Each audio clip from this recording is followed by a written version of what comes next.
bagi manusia rasa cinta dan keinginannya atau gairahnya terhadap istri-istrinya dan terhadap anak-anak dan terhadap perhiasan-perhiasan baik dari emas maupun perak dan terhadap tunggangan-tunggangan yang baik dan juga hewan-hewan ternak serta berbagai macam perkebunan. Yang demikian itulah kesenangan dalam kehidupan dunia. Dan Allah di sisinya ada tempat tinggal yang lebih baik. Ini adalah salah satu tentang ayat yang ngebahas bahwa cinta itu indah. Allah sendiri yang bilang cinta itu indah. Siapa yang menjadikan cinta itu indah? Allah. Tapi sebelum saya bahas nih, saya masih ngelihat nih banyak wajah-wajah yang agak-agak tegang gitu ya. Padahal ngebahas cinta itu nggak boleh serius loh. Jadi membahas cinta itu biasanya pembahasannya bukan bab cinta. Kalau itu bab kematian, bab azab kubur, itu memang harus serius. Tapi kalau ngebahas cinta itu, gitu-gitu kan ya. Harusnya kita senyum-senyum, santai. Dan kalau perlu juga nggak perlu berdesak-desakan, kecuali karena emang penuh banget gitu ya. Kadang-kadang kan kita pengen nunjukin, Masjid Latif mah luar biasa ya, penuh banget desak-desakan, padahal di luar masih agak-agak lebar tuh, agak-agak banyak tempatnya. Intinya ngebahas tentang cinta itu jangan serius. Kita menikmati pembahasan malam ini secara santai nih. Saya nggak pengen ceramah, tapi pengen sharing-sharing aja. Kita akan ngebahas beberapa, sebutlah mungkin kata-kata para ulama tentang cinta. Dan Allah sendiri bilang di Al-Quran, cinta itu indah. Itu Allah sendiri bilang. Allah bilang, Zuyyina linnasi hubbus syahawat. Allah jadikan indah atau dijadikan indah bagi manusia cinta dan gairah terhadap istri.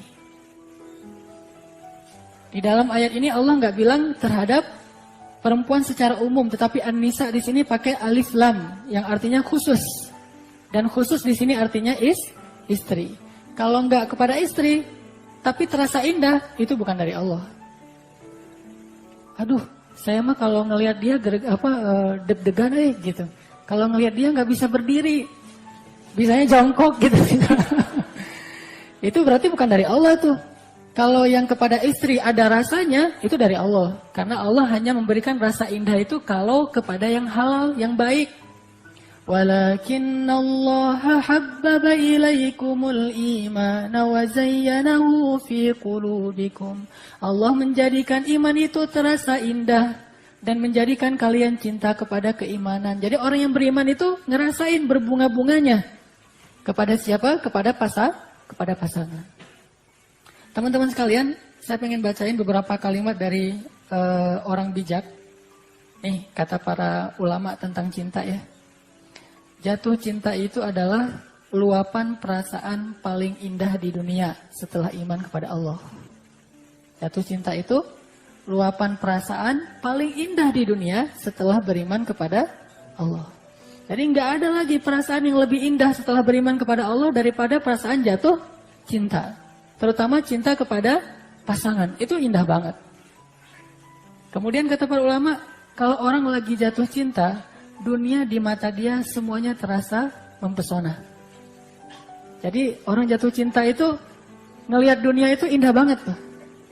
Sebaliknya orang putus cinta ngelihat dunia itu kayak neraka. Jadi kalau kita pengen menikmati hidup setiap hari terasa indah, apa yang kita lihat itu adalah kenikmatan, kebahagiaan, maka sering-seringlah jatuh cinta. Jadi kalau setiap hari kita jatuh cinta, setiap hari kita bergairah. Hidup kita itu kayaknya dunia ini paling cuma milik kita berdua kan gitu kan. Bahasa puisi dulu ya. Dunia milik kita berdua. Itu kata ulama. Kalau orang lagi jatuh cinta, dunia itu di mata dia jadi sangat indah dan mempesona. Dia jadi orang yang paling bahagia, percaya diri, dan lupa dengan semua sakit yang pernah dia alami dalam hidup. Jadi orang kalau lagi jatuh cinta itu nggak kerasa sakit. Gunung kan kudaki. Berarti orang yang sering naik gunung tuh lagi jatuh cinta tuh. Kan gunung kan kudaki, lautan kan kuseberang. Jadi yang sering-sering ke laut itu lagi jatuh cinta. Pelariannya ke laut, ke gunung, dan gak terasa capek, soalnya lagi jatuh cinta. Racun kan kuteguki misalnya kan ya, itu artinya jatuh cinta, nggak terasa sakitnya, duri segala macam. Orang kan kalau lagi jatuh cinta itu nggak ada istilah sakit, semuanya juga dia lakoni, dia jalanin karena dia lagi berbunga-bunga, lagi bergairah banget, lagi jatuh cinta. Bayangin semangat kayak gitu tuh kita dapetin setiap hari kalau kita jatuh cinta setiap hari kepada pasangan kita. Jadi orang udah nikah itu setiap hari itu ngerasain semangat ABG yang lagi jatuh cinta itu kan enak banget tuh. Oh, itu luar biasa. Setiap hari ini hari apa? Misalnya kemarin hari Senin, saya lagi jatuh cinta tuh hari Senin kemarin. Selasa jatuh cinta lagi, Rabu jatuh cinta lagi. Jadi setiap hari itu adalah hari-hari yang indah karena selalu jatuh cinta. Senyum-senyum sendiri, siul-siul, kemana-mana bersiul gitu kan. Yang lagi jatuh cinta terbayang-bayang, mikirin terus. Pokoknya bahagia banget deh. Orang kalau lagi jatuh cinta. Nih ada lagi kata-kata dari ulama. Alangkah beruntungnya laki-laki yang pulang kerja dalam keadaan lelah dan letih. Lalu di pintu rumahnya ia menyaksikan senyum istri yang udah berdandan menanti kedatangannya. Itu indah banget tuh. Pulang capek. Apalagi kalau kerjanya itu kerja fisik kayak seorang tukang misalnya. Atau aparat lah kayak Pak Alri gitu ya. Habis ngelatih pasukannya misalnya di Cipatat capek-capek banget pulang. Macet lagi tuh di Padalarang. Pulang-pulang disambut dengan senyum istri yang luar biasa, udah dandan banget buat kita, udah wangi, disambut di pintu itu kan hilang semua capeknya tuh. Kalau kita lagi jatuh cinta sama kayak kita malam mingguan nih, ketemu dengan dalam tanda petik itu pacar kita gitu. Ketemu dengan pacar, ngelihat pacar itu kan hilang semua perjalanan kita yang lelah, macet. Mungkin pacarnya di luar kota kita naik kereta itu sambil gantungan. Sekarang tapi udah nggak ada ya.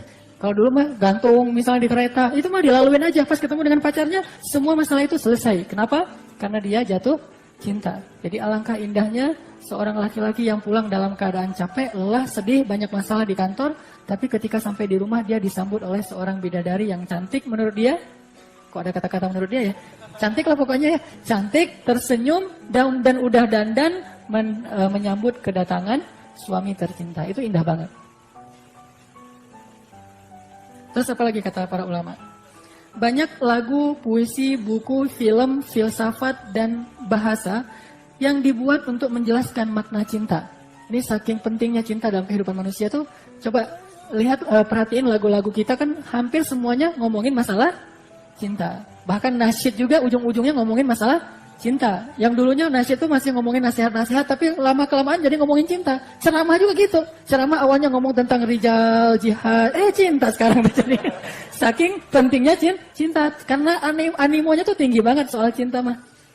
Artinya semuanya pengen ngomongin cinta. Sampai ada nasyid tuh saya dengerin di MQ tuh. Aisyah telah pergi meninggalkanku. Jadi kesannya tuh soleh gitu ya, kesannya itu lagu syair-syair nasyid karena ada kata-kata Aisyah, tapi sebetulnya ditinggalin tuh. Aisyah telah pergi meninggalkanku. Mungkin suatu hari nanti dia akan kembali untukku. Kan gitu ya. Jadi cinta banget gitu. Jadi intinya itu juga sih sebetulnya. Cuma bahasanya kalau yang tadi namanya mungkin siapalah namanya si apa sih kalau cewek yang bukan nama-nama Islam? Saya emang nggak banyak hafal nama-nama cewek soalnya. Kalau yang Islam kan Fatimah, Aisyah, gitu-gitu dah ya. Jadi karena ada kata Aisyah kesannya nasyid. Padahal isinya sama aja. Dia udah perginya kemana? Ke Kairo, lagi belajar di Al-Azhar. Nanti dia bakalan balik lagi untukku gitu. Jadi intinya banyak lagu dicipta karena cinta. Banyak puisi dibuat karena cinta. Bahkan dulu ketika saya masih SMA itu saya suka banget nulis puisi. Dan rata-rata puisinya itu tentang cinta. Walaupun saya bukan karena lagi jatuh cinta. Mendeskripsikan tentang cinta. Tapi tahukah kita apa itu cinta? Setelah orang mikir apa itu cinta, setelah orang buat sastra tentang cinta, setelah orang buat film tentang cinta, setelah orang buat nyanyian tentang cinta, kesimpulannya apa kata para ulama? Cinta itu adalah syu'ur la yusuf. Cinta itu adalah perasaan yang gak bisa didefinisikan.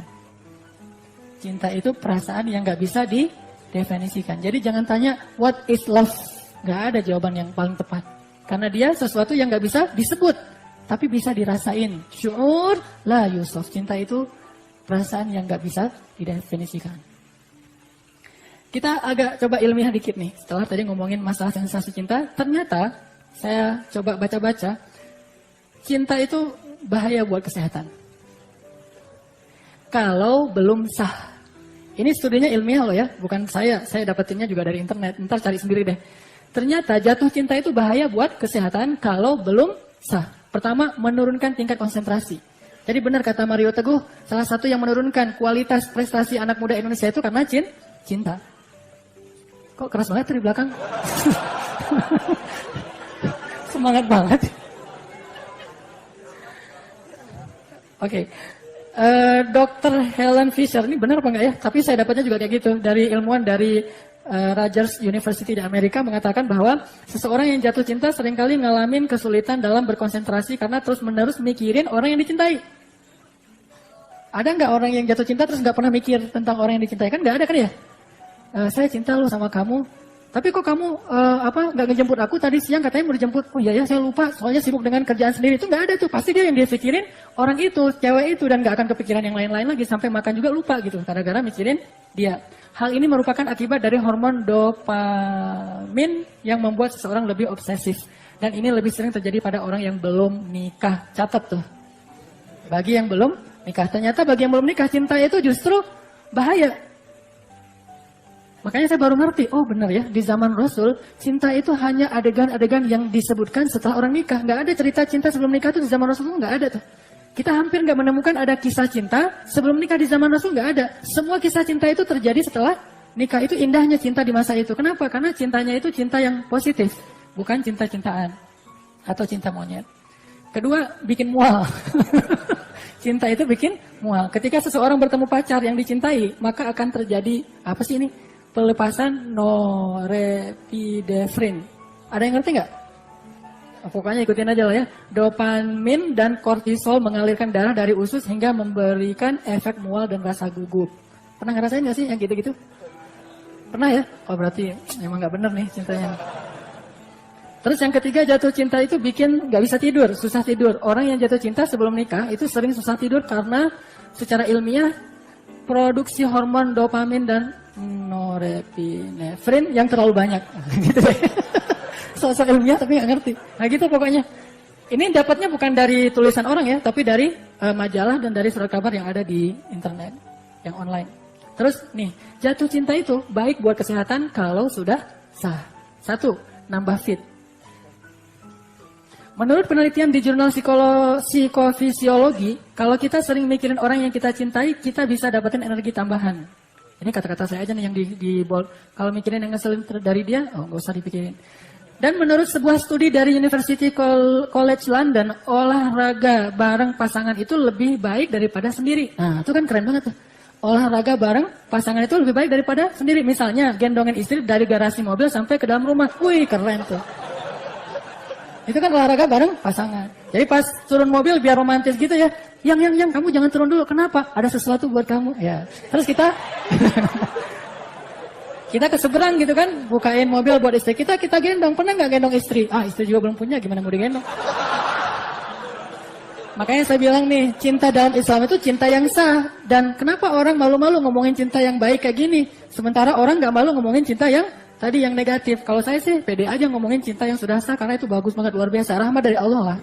Jadi kalau Rasulullah pernah gini nih, pas Rasulullah bawa pulang Sofia, kan Sofia itu dinikahin setelah habis perang ya. Nah pas habis nikah, Sofia ini maaf, di antara istri-istri Nabi yang paling tidak terlalu tinggi fisiknya. Dia agak-agak imut gitu, bukan unyu-unyu ya, imut. Nah, pas Sofia mau naik ke atas onta, karena nggak sampai kakinya, akhirnya Nabi itu gini. Mas, ini saya praktekin dikit ya. Nabi itu duduk gini, tuh jantan banget tuh, keren banget tuh, gini loh. Jadi Nabi, Sofia, gitu kan, naik ke atas lutut Nabi. Jadi Sofia tuh naik ke atas lutut Nabi, terus dibantuin satu kaki lagi sama Nabi untuk bisa naik ke atas onta. Kalau dalam bahasa sekarang, enggak usah gitu-gitu amat, kan mobilnya sedan, nggak perlu digituin juga kan ya. Kalau mobilnya sedan terus kita sok-sok duduk kayak gitu, apaan sih lo gitu kata istri kita. Udah aja, kalau bahasa sekarang, maka bukain pintu mobil itu adalah ngikutin sunnah Nabi ketika Nabi mempersilahkan Sofia naik ke atas onta dengan bertanggakan lutut beliau. Itu kan romantis banget. Dan itu olahraga paling keren. Ternyata menurut orang barat aja, olahraga bareng pasangan itu lebih efektif daripada olahraga sendiri. Olahraga sendiri kan cemberut aja, nggak jelas gitu kan ya. Kalau olahraga bareng pasangan, itu luar biasa. Tadi salah satunya gendongin istri dari garasi sampai ke dalam rumah. Coba deh. Coba, itu luar biasa. Saya sering soalnya. Makanya kenapa saya rajin lari apa segala macam biar bisa gendong istri. Terus yang kedua, cepat sembuh kalau lagi sakit. Gimana enggak? Kalau lagi sakit tuh cepat sembuh ketimbang yang jomblo. Saya pernah ngerasain jomblo tuh sakit tuh susah banget sembuhnya. Tapi kalau udah nikah, sakit malam itu juga sembuh. Pas datang, yang aku lagi sakit kepala nih. Yang mana? Kepala dipegang sebelah mana? Yang ini dipegang langsung sembuh kan? Yang lain yang sakit. Ya, ini. Memandang wajah pasangan itu ternyata bisa ngurangin sakit sampai 40%. Wah, luar biasa ya. Masya Allah. Benar kata Nabi, ketika seorang suami memandang istrinya dengan kasih sayang, maka berguguranlah dosanya. Mungkin gara-gara dosanya berguguran, sakitnya sembuh kan? Salah satu penyebab sakit itu karena dosa kan? Jadi pas memandang wajah istri itu, dosa kita berguguran 40%. Dosa kita. Lalu ketika istri balas memandang dengan senyumannya, lalu istri datang ke kamar, maka itu berguguran lagi dosa. Lalu ketika mereka tutup pintu, gugur lagi itu dosa. Ketika titik, itu semua dosa itu gugur. Luar biasa ya. Islam sampai ke sana ngebahas, luar biasa. Jadi bukan hanya masalah have fun, senang-senang, tetapi ternyata ada hubungannya dengan tadi labelnya itu syariat banget gitu. Menurut studi di PLOS ONE, alasannya memandang wajah orang yang dicintai itu bisa mengaktifkan pusat reward di otak yang dapat memicu pelepasan opioid alami. Yang di bawahnya nggak usah dibaca. Oke? Apa tadi? Cepat nyembuhin sakit. Hanya dengan melihat wajah pasangan. Sama kayak seorang ayah yang capek banget, tapi terus pas pulang ke rumah ngelihat wajah anaknya yang paling dia cintai kan? Itu kan langsung hilang capeknya. Dan saya ngerasain banget. Kalau saya lagi capek pulang terus ngelihat Mutia atau ngelihat Yahya, apalagi bisa main-main sama Yahya walaupun capek, itu hilang semua masalah gitu. Karena cinta banget kepada anak. Begitu juga kepada pasangan. Terus terhindar dari serangan jantung. Tuh, luar biasa cinta bisa menghindari dari serangan jantung. Orang yang sedang jatuh cinta sering senyum-senyum sendiri dan berbunga-bunga. Nah itu bagus banget tuh buat ngurangin tekanan darah dan anti stres. Menurut hasil dari penelitian di titik-titik itu baca sendiri, duduk lama-lama dekat kekasih itu bisa nurunin tekanan darah. Bayangin dalam penelitian lain ditemukan kalau orang yang udah nikah sering menghabiskan waktu bersama itu 12% lebih aman dari serangan jantung dibandingkan yang masih jomblo. Orang yang udah nikah 12% lebih aman dari yang masih jomblo dari serangan jantung. Tapi dengan syarat, kalau nikah terus sering di luar rumah, ya nggak berkurang juga resikonya. Tapi kalau nikah seneng bareng, kayak misalnya, saya tuh suka kalau ngajar itu disamain jadwal ngajar saya dengan jadwal ngajar.